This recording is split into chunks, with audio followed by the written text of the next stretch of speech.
first of all then, Cambridge then this weekend. Well, they've had an extraordinary season, haven't they? From not winning at all to winning quite a bit recently to having quite the significant defeat last weekend. What do you make of them? Yeah, listen, I think they struggled with injuries the early part of the season. They got one or two players now coming back. I think they won 5 out of the last 6, haven't they? So they're finding that little bit of rhythm. Obviously, a bit of a hiccup in the Derby game on Saturday, but we expect nothing but a difficult game. Your away form. How proud are you of that, and how much does it then become a carrot, if you like, to protect when you have had such a good start away from home, a motivational factor? Quite easily, because I just reset. I don't look at. Listen, it's nice to have good form. Of course, it is. That builds momentum. It builds confidence. But for me, I just focus on the next game, and it's immaterial that we've won the 5 out of the 7 away games. We just focus on trying to win the next one because we want more away wins and we need more away wins, so that can't come away from the focus of what we have to do. Are there themes within that though that you can spot and go, that's why we have the record that we have? Yeah, obviously we're pleased with the record. I don't want to sound miserable here, but you know you can't sit on your laurels. You got to keep moving forward. You know, winning away games at professional level is difficult, whatever league you're in, and you know, the boys have done well to get the wins that we have got away from home so far, but it's immaterial, it's history. We focus on this next one to try and get their next away win. What threats do Cambridge have then? It's a little bit all over the pitch. They're well organised, well drilled. Like I said, over the last 5-6 games, other than Saturday, they've beat some good teams. They've got a game plan and they stick within that course of that game plan over the last 5-6 games. So it'll be an afternoon where we can't be complacent. We have to concentrate on one of the things that we've been doing well over recent weeks and reset for that new game. Do you think that a relative consistency of selection has been a key in a relative good run of form for Barnsley? I think you got to look at it into context because I'm not too disappointed with the points we picked up early on in the season. With no disrespect, we brought 2 centre forwards, one not fitting at the end of August that needed to get rhythm, and you know you struggle when you know Max has had some injuries, Sam Cosgrove's had some injuries, so that hasn't helped. Georgie Gent coming to the club and just needed to find his feet a little bit early. He started to get some rhythm into his performances, and 1 or 2 players obviously reaching the levels they're capable of hitting. So you know it's been consistent in recent weeks because the players are hitting the form levels that they need to be hitting, and that for me is because of the training work we're doing with the players and the intensity that the players are training at, and getting the cohesion and the shall we say the togetherness on the pitch is working well. It could even be perceived this weekend that you have a selection dilemma potentially. Waters or Humphreys, different though they are in themselves. Yeah, it could be. But to have that at your disposal is a positive. Listen, if you've got hopes to finish in the top 6 like we have, you've got to have 4 top 6 centre forwards. It's as simple as that. You look through the course of the teams that have finished in the top 6 previous years, they've got 4 very, very good centre forwards, and you need that. We need that in our club, and we need that competition for places. At the minute, all those 3 are playing particularly well. Max, DKD, and Humphreys are all playing their part in that. No Luke O'Connell because of suspensions, accepted with suspension. How big a loss is that? Listen, we want our captain in our team. He's playing really well, but it's a squad game. We utilise the squad, and it's an opportunity for somebody else to come into the team to stake the claim. Theoretically, that could be Matty Craig, someone who's dipped out recently, but in training, how was his sort of assimilation to League One level coming along? Great pro, model pro, kid's going to have a really good future in the game, so I can't speak highly enough of him as a professional footballer, as a young lad. So he's fighting hard, as is all the players are training hard to try and get in the mix. Because he's someone that came from in our part of the world, I suppose, with a great reputation from the time he spent at Doncaster Rovers. But you know, it's a level above, isn't it? You've got to get used to it. Yeah, he's put in some good performances as well through the course of the season. You know, some of the performances, not as high as he'd like as well, but that's what you get with younger players that are coming in on loan and playing at the first taste of their level. So, but like I said, Matty Craig's he's a model pro, and he's training really hard to try and get himself back in the team.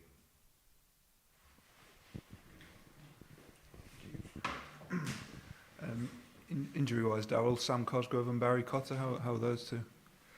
Barry came off in the 21s game, but he trained on the following day on the next training session, so Barry's not been injured as such as caution, and Sam's doing some jogging work, some light work on the grass at the minute. Okay, fair enough. You've said a couple of times that you sort of hate complacency, and that's obviously, while you're on a good run, you sort of imagine drilling that into, but that's a difficult thing to stop, I imagine. How do you keep it away? We have a way of working. I always said that when lose or draw, we review it and keep working on the things that we need to work on, try and reset. You want players to gain confidence from performing well. Obviously you do, but you don't want to be complacent. So that hasn't been the case for me in the last 4 or 5 weeks now, and we need to keep that rhythm going. How pleasing is it that you've kept 2 clean sheets in a row in the last 2 league matches? I mean, I imagine that's a big box for you to tick. Yeah, definitely clean sheets win your football games. I think we're always a team that can create chances. I think the stats will tell you that through the course of the season in every game. Probably bar the Huddersfield one was really poor, but we've created opportunities, good opportunities to score goals. So we have to make sure that we're working hard as a team with our press, with our counter press, and our defensive shape in the low blocks to make sure that we're keeping clean sheets. It's obviously seems from the outside to have turned around quite a lot in the last month. It was obviously only sort of early October when you were disappointed with a few performances, but you obviously had that international break and things really seem to have turned around. I'm sure there are little areas you want to improve still, but are you sort of do you expect it to sort of turn so quickly? We have to get, we mentioned in October a couple of home draws, weren't they, in a real disappointing performance away at Huddersfield. But you look at those. We've got a point against Wickham. They're absolutely flying at the top of the league table, and Stockport scored an injury time equaliser. But for me, it was the performances in general in those 3 games where we didn't perform to the levels that we did. It wasn't a crisis as you guys wanted to make out. For me, it was a case of doing the work, doing the hard work on the training pitch to make sure that we got better cohesion, better attacking patterns, settle things down a little bit, and try and hit our form. You have to control the emotions of when you're managing clubs that are at levels that the club thinks it should be higher at, and you have to just control when things aren't going so well, and we did that well, and the group did that well, and responded by working hard on the training pitch to get it right. I think this game possibly could have been off if there had been 1 or 2 more international call-ups, but are you glad it's on given the momentum that you got? Yeah, listen, I want to manage games, so no problem with myself on that. We all know the rules on the international situation. If you've got 3 or plus players in international, you can call the game off. So every club, I know there's a few bits of noise out there, people saying all games should be off, but every club knew the rules before the fixtures come out, so we get on with it. Thanks, Darrell. Cheers. With Mark Roberts, Darrell, you work with a lot of senior professionals in your time. How highly does he rate? I mean, he came into the press last week, spoke really well, he's performing admirably as well, and it must be a pleasure to work with, I would have thought. Yeah, very highly. Massive respect for Robbo. He's intelligent. He's obviously been around the block a bit. Knows the club very well. I was really pleased that I got the boards back in to bring him in, because I think having that experience in the middle of your back 3 is vital. His performances, like I said, there has been very top notch.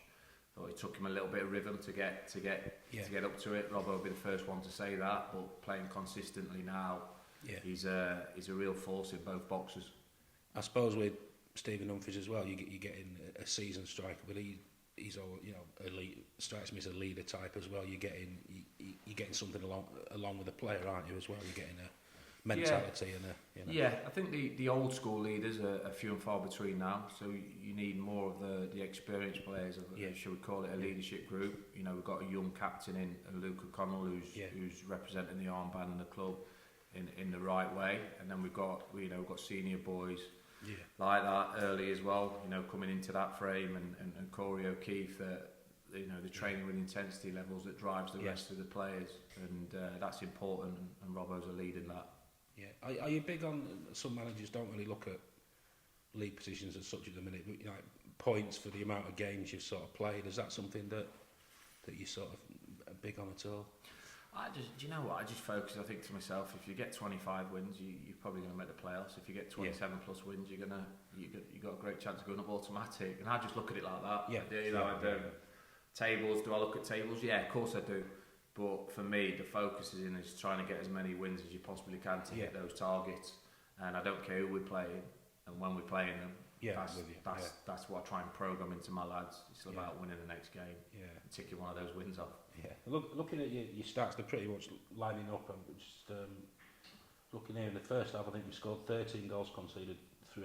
Second half scored 10, conceded 15. If you can just remedy that sort of goals against in the second half a little bit. I mean, you're showing signs as well. You've kept 2 clean sheets in a row. That could be significant for you, couldn't it? Yeah, definitely. We've got to get better. To finish where we want to finish, we have to improve all aspects of our game. And there's always going to be areas to improve on. There's always going to be things we need to work on.